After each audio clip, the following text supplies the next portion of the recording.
Hi my lovelies. In this video I would like to share with you my experiences of grief. It was grief that was the invitation into my personal winter, and I believe that is what grief offers us, that time to go within, that time to rest, that time to nourish, nurture, and that time to listen. It's also that time to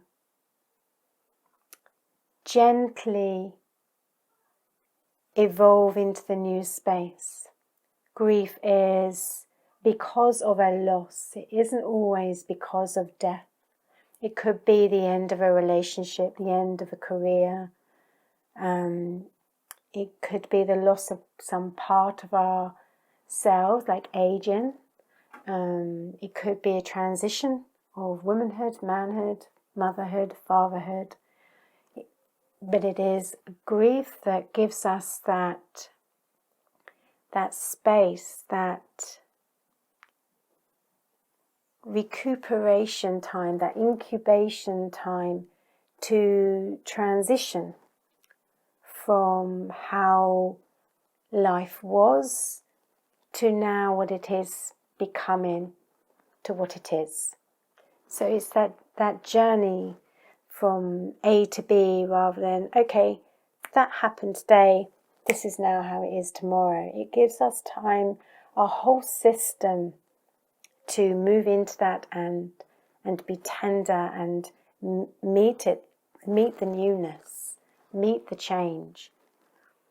In our society, grief is seemed as something that we want to suppress and hurry up and get rid of, hurry up and deal with, hurry up and move through.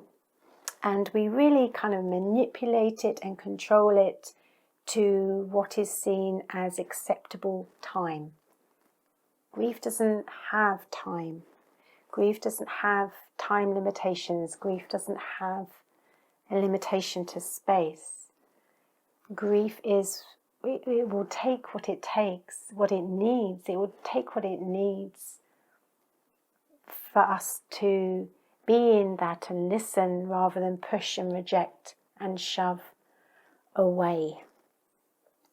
Being fully in our grief, being fully in our sorrow enables us to be richer in our joy.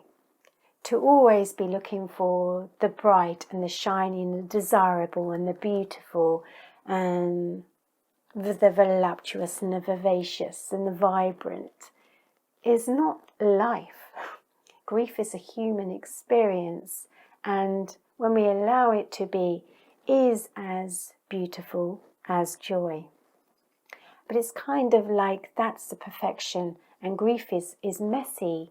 And we don't want it. We don't want that messiness, that chaos to be seen.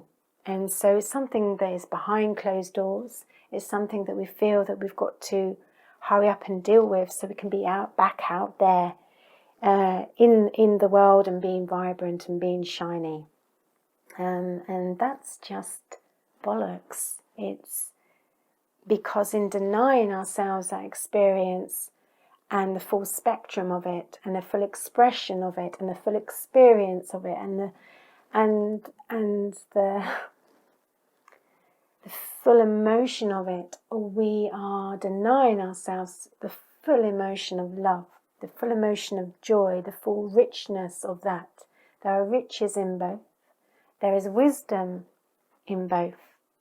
We cannot define one as good and bad, one as acceptable and non-acceptable. All emotions, all experiences in life, in our human life, we are meant to have, and all of them give us growing opportunities to know ourselves a little bit more. And in knowing ourselves more intimately, then we get to know others more intimately and the world around us. However we know, however we relate, to ourselves and our full spectrum of emotions is however we can be with the world around us and the people around us. It always begins how we are, how we relate to ourselves.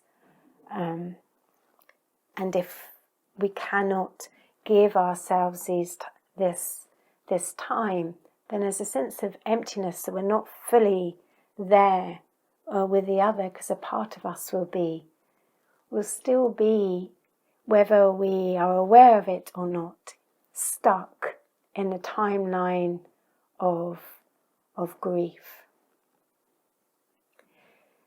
So I believe that the grief is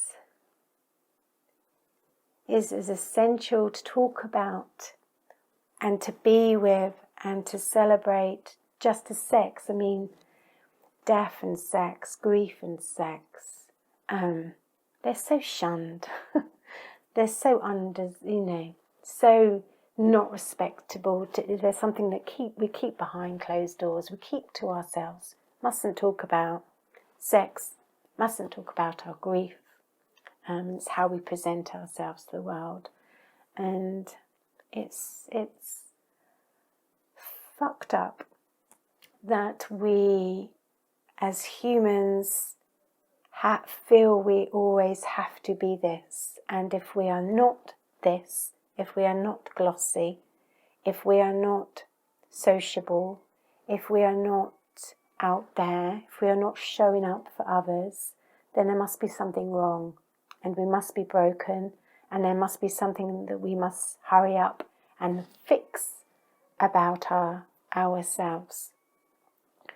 Grief, I found, didn't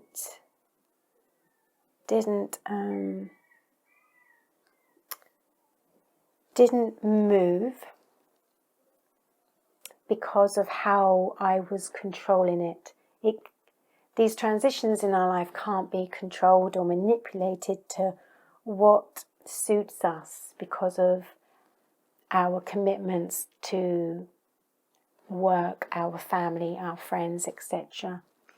Grief moves and changes shape as we listen to it. It's our approach to everything that changes things. If we go in with a force, then that experience almost becomes limited and solid, I want to say. It's not flexible.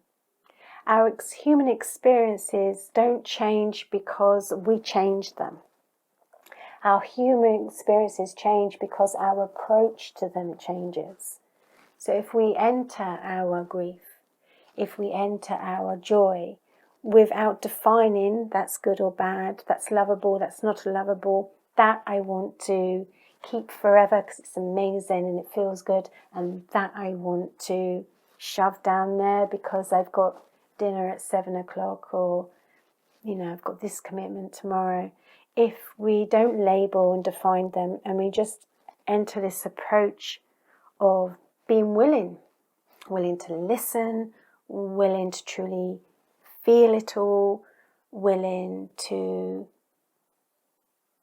be in the timeless space of it, then life moves it. It moves because there's not this trying to control. If we surrender to it.